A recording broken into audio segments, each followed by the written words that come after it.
नमस्कार दोस्तों, मेरे चैनल पर आपका बहुत बहुत स्वागत है दोस्तों। आज की कहानी है जिम कॉर्बेट की किताब मैनेस ऑफ हुमायूं से ली हुई दोस्तों।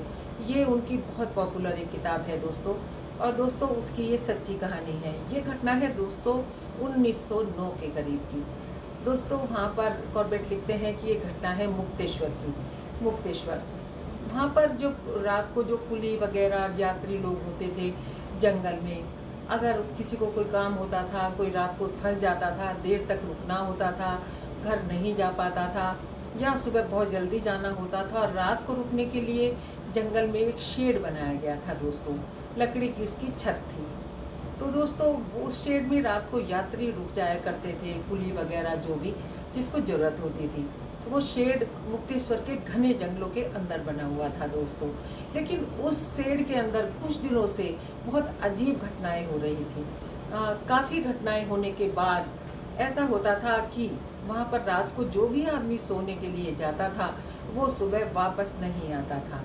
ना तो उस आदमी का कोई सुराग मिलता था, ना ही कोई चीख सुनता था कोई, ना ही दरवाजे की कुंडी टूटी होती थी, ना ही दरवाज़ा टूटा होता था, ना ही दरवाज़ा खुला होता था। अंदर से जिस तरह दरवाज़ा बंद करके वो आदमी अंदर जाता था वैसे ही वो दरवाज़ा मिलता था। ना कोई चीख, ना कोई पुकार, ना कोई खून का कतरा।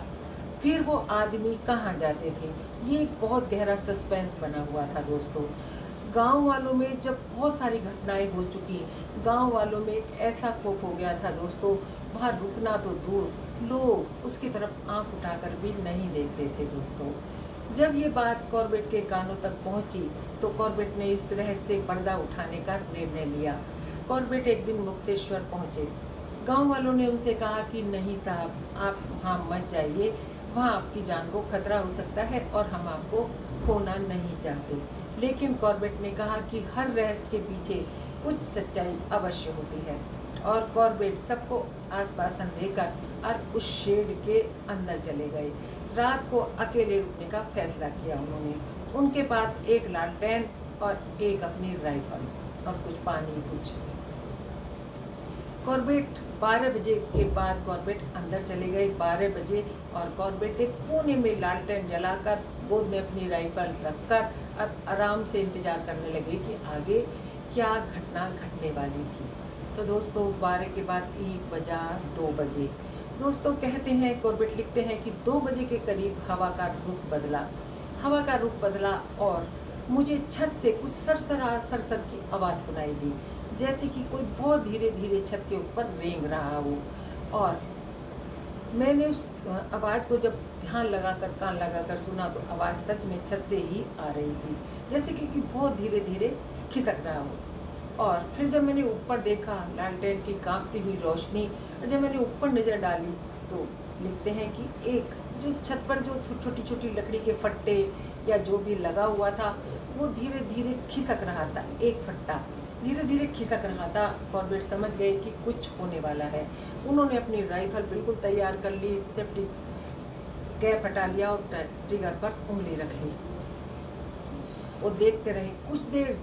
वो खिसकने की आवाज़ आती रही और वहाँ पर एक दो पीली चमकती हुई आंखें उन्हें नजर आई दोस्तों। वो आंखें देखकर वो समझ गए कि एक तेंदुआ है। वहाँ पर उन दिनों आदमखोर तेंदुए का बहुत आतंक था। कॉर्बेट समझ गए कि ये शायद वही आदमखोर तेंदुआ है जो इंसानों की गंध ले लेता है और रात को इधर चुपचाप आ जाता है और इंसान को उठा ले जाता है। तो दोस्तों जब कॉर्बेट ने देखा, वो भी कॉर्बेट को ही देख रहा था, कॉर्बेट भी उसे ही देख रहे थे। दोनों की नज़रें मिली हुई थी। कॉर्बेट ने बिल्कुल भी देर करना ठीक नहीं समझा और उन्होंने फौरन से अपनी उंगली ट्रिगर पर दबा दी दोस्तों। कहते हैं वो एक गोली में ही ढेर हो गया, क्योंकि इस हमले की उसे उम्मीद नहीं थी, क्योंकि वो बहुत दिनों से वहाँ शिकार कर रहा था दोस्तों। ऐसे दोस्तों इस सस्पेंस का अंत हुआ। सुबह जब गांव वाले आए और गांव वालों ने देखा तो उन्हें देखकर बहुत हैरानी हुई कि ये तेंदुआ था, वो भी आदमखोर। क्योंकि जो दोस्तों ये जो तेंदुए होते हैं ना, ये बहुत ज़्यादा चतुराई से शिकार करते हैं।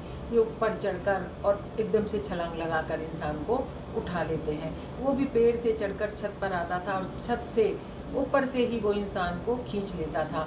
यहाँ से पकड़ता था तो ना तो उसे चीखने का समय मिलता था और ना ही कोई खून निकलता था, ना ही कोई दरवाज़ा टूटता था, ना ही कोई कुंडी टूटती थी। इस तरह दोस्तों इस सस्पेंस का अंत हुआ और फिर से वो शेर आबाद हुआ दोस्तों, और फिर से लोग उस पर रुकने लगे। तो दोस्तों ये कहानी है उत्तराखंड के मुक्तेश्वर की। आपको अच्छी लगे दोस्तों तो अवश्य बताइएगा दोस्तों। मेरा नया चैनल है दोस्तों, मुझे तुम्हारी बहुत आवश्यकता है। मैं रोज़ आपसे विनती करती हूँ कि मेरे चैनल को सब्सक्राइब कीजिएगा दोस्तों, लाइक और शेयर कीजिएगा। मिलती हूँ फिर कभी ऐसी ही छोटी सी कहानी पर दोस्तों, तब तक के लिए दोस्तों धन्यवाद।